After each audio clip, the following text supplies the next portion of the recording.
Today we're going to be looking at creating bass lines, copying sequences from our ReDrum drum computer down to track, and how to make bass lines that work well with our drums.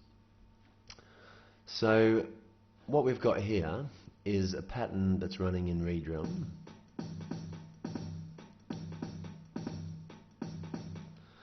What I'm going to do is make a bass line for it.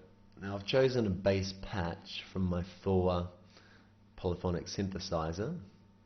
I can play it on my keyboard.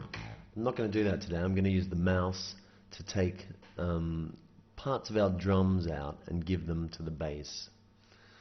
So what we need to do is we need to get our ReDrum pattern from here down to here on the track.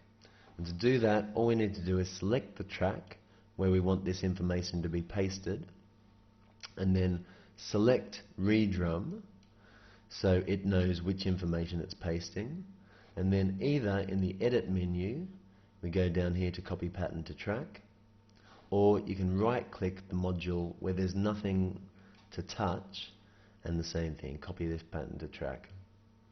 So that will copy this pattern down here.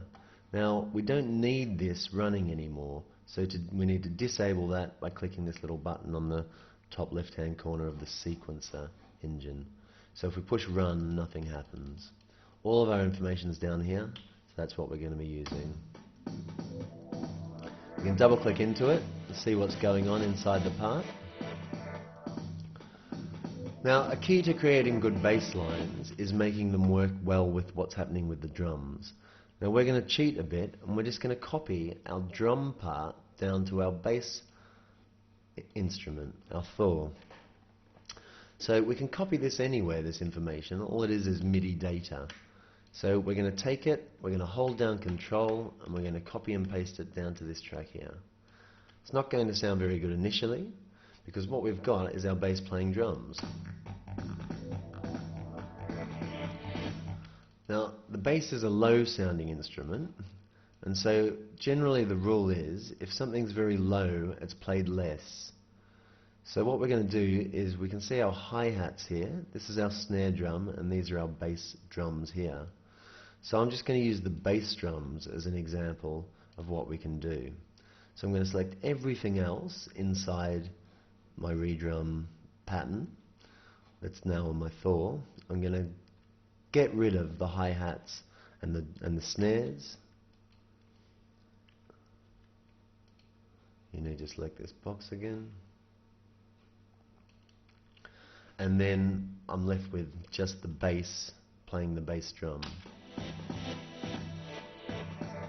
Now the bass drum is a very short note, so if I select them all again by drawing a big box around them, I can make them all slightly longer at the same time by clicking the little arrow just to the right hand side of the part and then just pulling it. I'm going to make them into eighth notes parts.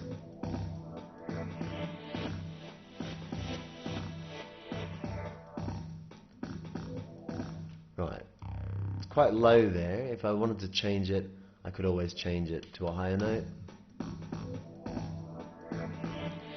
If I wanted to make some notes longer, I could do this. If I wanted to change the pitch of certain notes, I could do this. So I'm creating a bass part that's clicking in there with my drums, which is one of the secrets of writing groove music. It's making sure that the drums and the bass are working well together.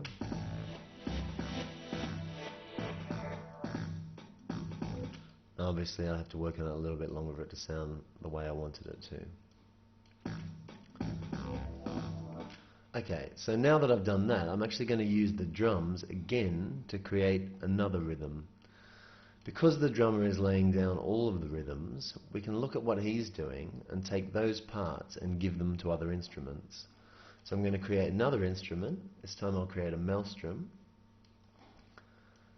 You can move these around inside the rack if you like. And here I'm going to load up another synth.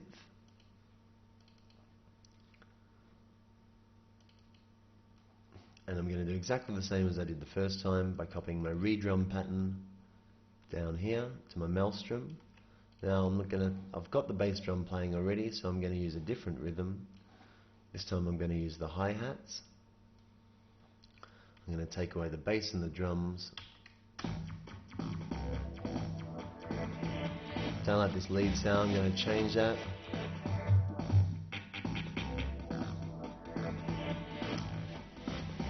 Okay. Now I'm having to start think about whereabouts these notes are placed.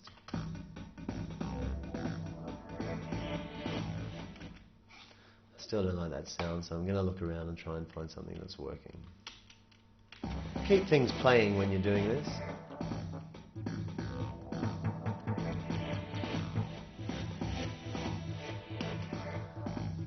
Okay, I think there's a few too many in there, so I'm just going to take some out. But you can see all I'm doing is just taking my arrangements that I did with the drums and using it to feed various other parts of my sound, so giving them to different instruments. Select them all and make it a bit longer maybe. Maybe just turn it down a little bit in my mixer.